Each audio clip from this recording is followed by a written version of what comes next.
हाँ तो नमस्कार जी, कैसे आप सब। उम्मीद है बढ़िया होंगे। प्यारे बच्चों, आज के इस वीडियो में हम क्लास 9th एग्जामिनेशन 2023 में पूछे गए प्रश्नों को देखेंगे, जो 2024 की परीक्षा 1 मार्च के लिए बहुत ज़्यादा इंपॉर्टेंट है। प्यारे बच्चों, हम आपको बता दें कि झारखंड एकेडमिक काउंसिल द्वारा इस बार हिंदी की परीक्षा 1 मार्च 2024 को प्रथम पाली में आयोजित की जाएगी, जिसके लिए ये प्रश्न बहुत ज़्यादा इंपॉर्टेंट है। इससे आपको एक अनुमान लगेगा कि आखिर झारखंड बोर्ड किस तरह से प्रश्नों को पूछती है, कितने प्रश्न किस जगह से आ रहे हैं, किस टॉपिक से कितने प्रश्न आ रहे हैं, सारी चीजें इस वीडियो में आपकी क्लियर हो जाएगी। इसमें टोटल प्यारे बच्चों जो जैक बोर्ड का पूछा गया प्रश्न है 2023 में, उसी को लिया गया है। एमसीक्यू टाइप प्रश्न पूछा जाएगा, आपको समय 1.5 घंटे का दिया जाएगा, जो कि इसमें दिया गया। ठीक है, तो चलिए 2023 के प्रश्न को देखते हैं, जो 2023 की परीक्षा में पूछा गया है क्लास 9th के एग्जामिनेशन में।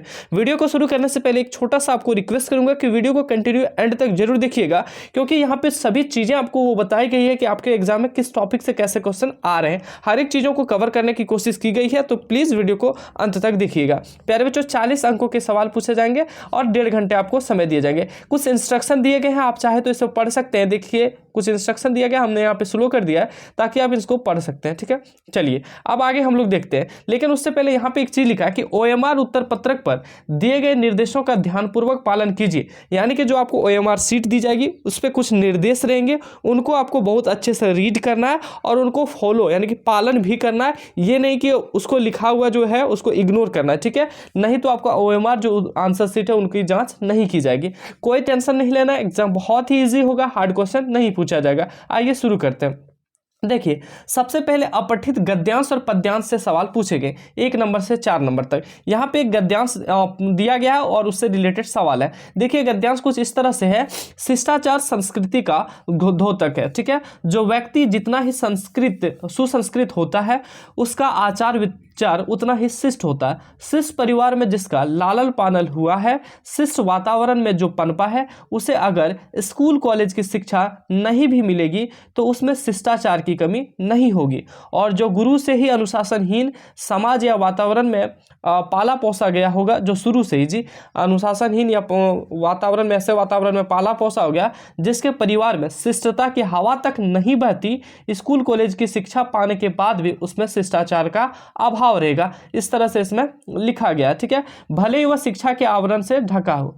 अपने से बड़ों का सम्मान करना, छोटों को स्नेह देना, अपनी माँ के समान, अपनी माँ बहन के समान दूसरी स्त्री को समझना, सबसे मीठी बोली बोलना, यह शिष्टाचार का सर्वमान्य तत्व है। इस तरह से एक आपको दिया जाएगा पैसेज, जिसको आप बोलते हैं गद्यांश जिसको बोलते हैं, वो दिया जाएगा और उससे रिलेटेड कुछ सवाल पूछे जाएंगे, छोटे छोटे बड़े बड़े नहीं। ठीक है, तो देखिए यहाँ पे पूछा गया पहला सवाल, शिष्टाचार का द्योतक है। ठीक है, कौन है प्यारे बच्चों? तो यहाँ देखिए, शिष्टाचार किसका द्योतक है? तो यहाँ पे आपने देखा कि शिष्टाचार किसका द्योतक है, तो संस्कृति का है, तो संस्कृति का है। ऑप्शन नंबर इसका हो जाएगा कौन सा? तो 2 नंबर। ठीक है, इस तरह से आप कर सकते हैं। दूसरा है, शिष्टाचार का क्या अर्थ होता है? तो शिष्टाचार का क्या अर्थ है होता है प्यारे बच्चों? सभ्य आचरण। कौन सा आचरण? सभ्य आचरण। ठीक है, अगला है, शिष्टाचार का सर्वमान्य तत्व क्या है? तो शिष्टाचार का जो सर्वमान्य तत्व है वो है अथा योग्य आदर, मतलब जितना आदर हो सके उतना आदर करना चाहिए। ठीक है, यथा योग्य आदर। अगला है, किसका आचार विचार शिष्ट होता है? किसका आचार विचार शिष्ट होता है प्यारे बच्चों? तो यहाँ पे क्या हो जाएगा, जो व्यक्ति सुसंस्कृत होता है, जो व्यक्ति सुसंस्कृत होता है, मतलब जिसकी संस्कृति बहुत अच्छी होती है, वही व्यक्ति क्या होता है, आचार विचार उनका शिष्ट होता है। ठीक है, अगला प्रश्न है प्यारे बच्चों, यहाँ से 4 प्रश्न आपने देखा। अब है यहाँ पे पद्यांश। ठीक है, ये जो कौखा टौठा दिखा हुआ है, ये स्टूडेंट हमने जिससे इसको मंगवाया है उन्होंने ये लिख दिया होगा, शायद उसके घर वालों ने, तो इससे आपको इग्नोर करना है। ठीक है, तो यहाँ पे दिया गया है, प्रस्तुत पद्यांश को 5 से लेकर 8 तक, यहाँ पे मतलब 5, 6, 7, 8, फिर 4 प्रश्न आपको पद्यांश से दिए गए, 4 प्रश्न आपने गद्यांश से देखे। यहाँ पे देखिए, कुछ पद्यांश इस तरह से लिखा हुआ, पूर्व चलने के बटोही बाट की पहचान कर ले, पुस्तकों में है नहीं छापी गई इसकी कहानी, हाल इसका ज्ञात होता है न औरों की जुबानी। तो इस तरह से कुछ लिखा गया और इससे रिलेटेड प्यारे बच्चों क्वेश्चन पूछा गया। ठीक है, हम आपको आंसर बताते चलते हैं। लिखा गया, बटोही का क्या अर्थ होता है? तो आपने एक सीरियल शायद देखा होगा, नदिया के पार, उसमें बटोही शब्द का प्रयोग किया गया है।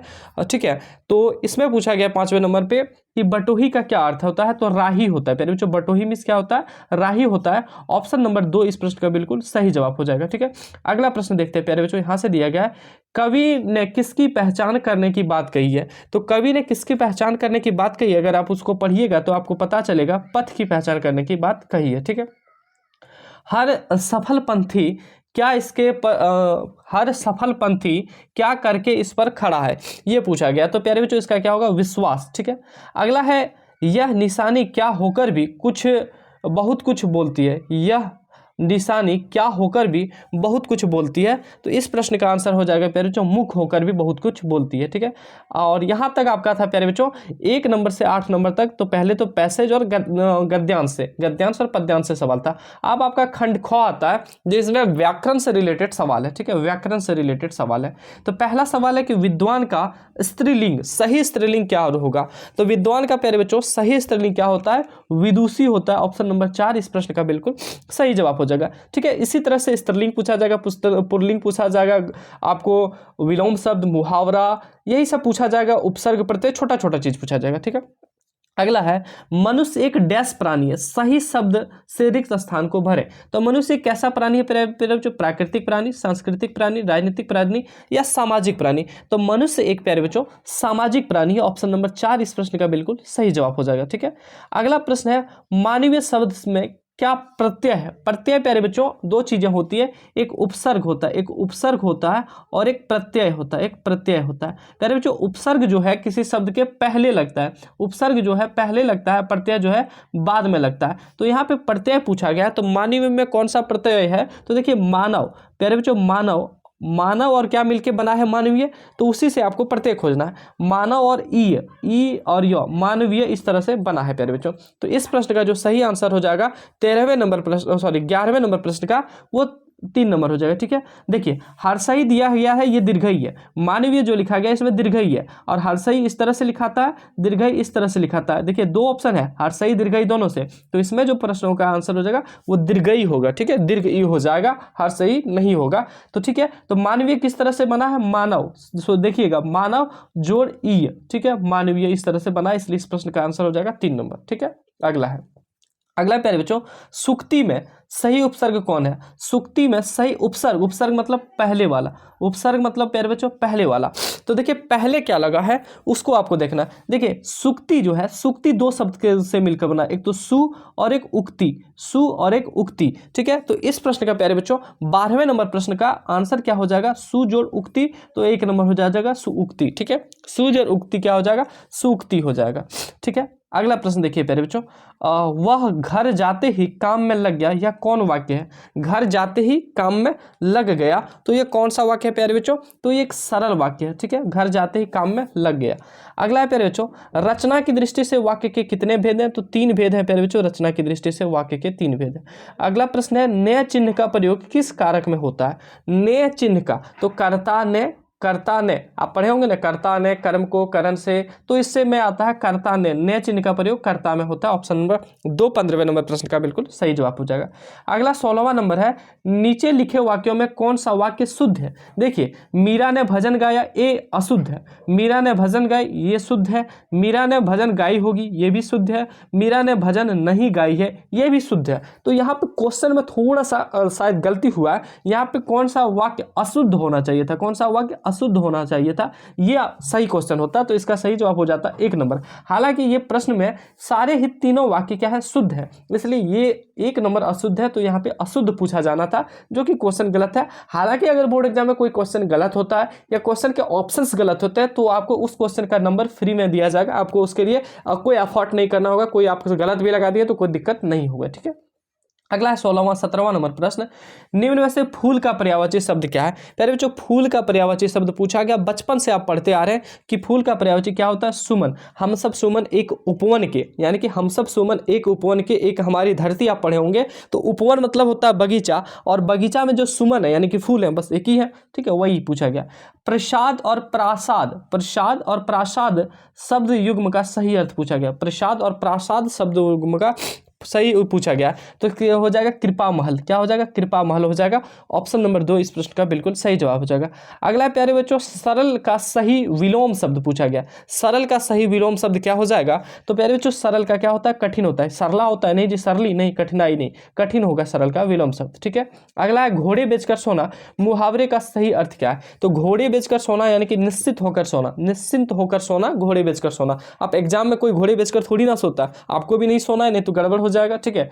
चलिए अगला प्रश्न प्यारे बच्चों, यहां तक आपका 9 नंबर प्रश्न से लेकर 20 नंबर प्रश्न तक कौन सा प्रश्न था, तो व्याकरण से रिलेटेड प्रश्न था। कौन सा, व्याकरण से रिलेटेड था, यानी कि टोटल 12 प्रश्न, 12 प्रश्न, बढ़िया सा प्रश्न पूछा गया है व्याकरण में, ठीक है। तो व्याकरण पे आपको फोकस करना ही करना है। अगला है पाठ्य पुस्तक, पाठ्य पुस्तक से सवाल पूछा गया प्यारे बच्चों, थोड़ा सा हाँ पाठ्य पुस्तक से कुछ सवाल पूछे गए। जैसे कि पहला प्रश्न है यहाँ से 21 से लेकर 24 तक पाठ्य पुस्तक से, यहाँ पे आप जितने भी प्रश्न होंगे वो पाठ्य पुस्तक से हैं, लेकिन 21 से 24 तक जो सवाल है उसमें पद्यांश दिया गया है, यानी कि आपको एक किताब जो मिला है उस किताब में एक पद्यांश है, बहुत सारे पद्यांश है, कविता जैसी, उसमें से रिलेटेड आपको प्रश्न पूछे गए। देखिए लिखा गया है, मुझे मिली हरियाली डाली, मुझे नसीब कठोरी काली, तेरा नभ भर में संचार, मेरा 10 फुट का संसार, तेरे गीत कहावे वाह, रोना भी है मुझे गुनाह। इस तरह से पूछा गया। तो पूछा गया है पहला कि प्रस्तुत पद्यांश के कवि कौन है, तो प्रस्तुत जो पद्यांश यहाँ दिया उनके कवि कौन है। तो प्यारे बच्चों इस क्वेश्चन को आप तभी कर पाइएगा जब आप कविता को पढ़े होंगे। तो कोशिश कीजिएगा बुक में जितना कविता है ना उसको एक दो बार रीड कर लेने का कि कौन सा कविता कौन लिखा है, और थोड़ा सा कविता को रीड कर लीजिएगा, दिमाग में थोड़ा बहुत आपका बैठ जाएगा, ठीक है। इंटर रिलेट कर लीजिएगा कुछ कुछ चीज़ें तो आपको मिल जाएगा, ठीक है। तो 21वें नंबर प्रश्न का क्या सवाल जवाब हो जाएगा, पूछा गया इस कविता को किसने लिखा या पद्यांश के कवि कौन है, तो सही जवाब हो जाएगा माखनलाल चतुर्वेदी, ठीक है। Option number 1 Makhanlal Chaturvedi. अगला है यहाँ मुझे किसको कहा गया, आप ऊपर जब पढ़े होंगे तो देखिए यहाँ पे दिया गया है प्यारे बच्चों, यहाँ पे देखिए शुरू में दिया गया मुझे मिली हरियाली डाली, तो यहाँ जो मुझे शब्द का प्रयोग किया गया वो किसके लिए प्रयोग किया गया वो पूछा गया, तो ये हो जाएगा कैदी के लिए प्रयोग किया गया, ठीक है। अगला प्रश्न है प्यारे बच्चों, कैदी का संसार कितने फुट का होता है। देखिए अगर आप थोड़ा एक क्वेश्चन और आगे बढ़ते तो पिछला क्वेश्चन का आप आंसर कर सकते थे। मुझे यहाँ पे पूछा गया किसके लिए, तो कैदी के लिए, तो कैदी का संसार कितने फुट का होता है, आपने ऊपर में पढ़ा कैदी का संसार 10 फुट का होता है कि नहीं, तो 23 नंबर का 2 नंबर। अगला प्यारे बच्चों 24वां नंबर है, रणभेरी का क्या अर्थ होता है। रणभेरी का अर्थ होता है युद्ध का बाजा बजना, ठीक है। युद्ध का बाजा बजना ही को कहते हैं हम लोग रणभेरी। जैसे कि अभी आपका एग्जाम का बाजा बज चुका है तो आपको भी तैयार हो जाना है, ठीक है। हो चुका आगाज रन का, युग बदलने की तैयारी है, जीत उसी का होगा जिसका संघर्ष जारी है। तो आपको संघर्ष से हटना नहीं है, तभी आप जीत पाइएगा, ठीक है। अगला प्यारे बच्चों 25वां नंबर सवाल देखते हैं। पूछा गया है कवि, यहाँ से देखिए फिर निम्नलिखित में से सही प्रश्नों का चयन कीजिए। वहाँ पे जो आप पैसेज था उससे अब नहीं पूछा गया। अब दूसरा कि कवि रसखान की काव्य भाषा क्या है, तो कवि रसखान की काव्य भाषा ब्रज भाषा है, ठीक है। अगला है मेघ आने पर किस बूढ़े वृक्ष ने जुहार की, तो किस बूढ़े वृक्ष ने जुहार की, पीपल ने, ठीक है। अगला है मरकत डिब्बे सा खुला क्या है, मरकत डिब्बे सा खुला क्या है, तो इस प्रश्न का हो जाएगा ग्राम आंसर। अगला है एक बीते के बराबर क्या है, एक बीते के बराबर क्या है प्यारे बच्चों, तो चना है, ठीक है। अगला प्रश्न है प्यारे बच्चों, प्रस्तुत पद्यांश को ध्यानपूर्वक पढ़कर 29 से लेकर 32 तक का जवाब देना है। ये प्यारे बच्चों आपको कहानी से लिया जाता है, ये कहानी से लिया जाता है, कुछ कहानी का पार्ट छोटा सा कहीं से उठा लिया जाता है और उससे रिलेटेड 3-4 सवाल पूछ लिए जाते हैं। जैसे कि 29, 30, 31, 32 4 सवाल यहाँ से कहानी से जो आपके बुक में दिया गया। तो लिखा गया है जटिल प्राणियों के लिए सालिम अली हमेशा एक पहेली बने रहेंगे, बचपन के दिनों में उनकी अयरगन, इस तरह से कुछ कहानी दिया गया है। तो पूछा गया सालिम अली कौन थे, तो सालिम अली कौन थे प्यारे बच्चों, ये पूछा गया है। तो इस सवाल का जवाब हो जाएगा सालिम अली एक पक्षी विज्ञानी थे, पक्षी विज्ञानी, ठीक है। जटिल प्राणी किसे कहा गया है, तो प्यारे बच्चों अगर ये पक्षी से रिलेटेड हो तो जटिल प्राणी किसको कहा गया है, तो यहाँ पे आंसर क्या हो जाएगा, पक्षी लगा देगा स्टूडेंट, लेकिन पक्षी नहीं मानव होगा, मानव एक जटिल प्राणी है, ठीक है। अगला प्रश्न है प्यारे बच्चों 31वां नंबर, नैसर्गिक का क्या अर्थ है, तो नैसर्गिक का क्या अर्थ पूछा जा रहा है तो नैसर्गिक मतलब होता है प्यारे बच्चों प्राकृतिक, प्राकृतिक को हम लोग नैसर्गिक कहते हैं। ठीक है, अगला प्रस्तुत गद्यांश किस पाठ से लिया गया? जो ऊपर आपने गद्यांश पढ़ा सालिमा की या सालिमी की, वो गद्यांश किसके द्वारा लिया गया, किस पाठ से लिया गया, ये पूछा गया है। तो यहाँ हो जाएगा इसका आंसर सांवले सपनों की याद से लिया गया। ठीक है, अगला प्यारे बच्चों निम्नलिखित प्रश्नों का सही विकल्प चयन करें। तो दोनों बैलों के मालिक कौन थे या कौन है? तो दोनों बैल, जो दो बैलों की कथा है आपका पहला चैप्टर, उनका मालिक कौन है प्यारे बच्चों? दो बैलों की। तो सही जवाब क्या हो जाएगा? झूरी, झूरी उनका क्या है? मालिक है। ठीक है, अगला है नाना साहब की पुत्री का क्या नाम था? आप नाना साहब की पुत्री का नाम पूछेगा रमा, श्यामा, उमा, गीता। तो सही जवाब आप बोलते हैं कि गुरुजी मैना होता है। नाना साहब की पुत्री का नाम मैना था, लेकिन ऑप्शंस में नहीं दिए गए, इसलिए ये जो क्वेश्चन है, क्वेश्चन तो सही है लेकिन आंसर इसके क्या है? सारे ऑप्शन में रॉन्ग है। इसलिए इस प्रश्न का आंसर आप कुछ भी लगा दीजिएगा, 1 2 3 4 कुछ भी लगा दीजिएगा, आपको 1 नंबर वैसे ही मिलेगा गलत सवालों के लिए। ठीक है, अगला प्रश्न है प्यारे बच्चों 35वां नंबर, महादेवी वर्मा को उसके बाबा या फिर दादा क्या बनाना चाहते थे? तो महादेवी क्या बनाना चाहते प्यारे बच्चों? विदुषी बनाना चाहते। ठीक है, अगला है किस वृक्ष की शाखाओं पर मैनाएं उछल कूद कर रही थी? तो किस वृक्ष की शाखाएं पर? तो सीरीज की। ठीक है, अगला है इस जल में प्रलय पाठ किस प्रकार का पाठ? इस जल में प्रलय पाठ जो है वो किस प्रकार का पाठ है, ये सवाल है। तो प्यारे बच्चों ये हो जाएगा रिपोर्टाज। ठीक है, अगला प्रश्न है प्यारे बच्चों, भूख मीठी की भोजन मीठा, यह पंक्ति किस पाठ की है? भूख मीठी की भोजन मीठा, यह पंक्ति किस पाठ की है? तो माटी वाली की।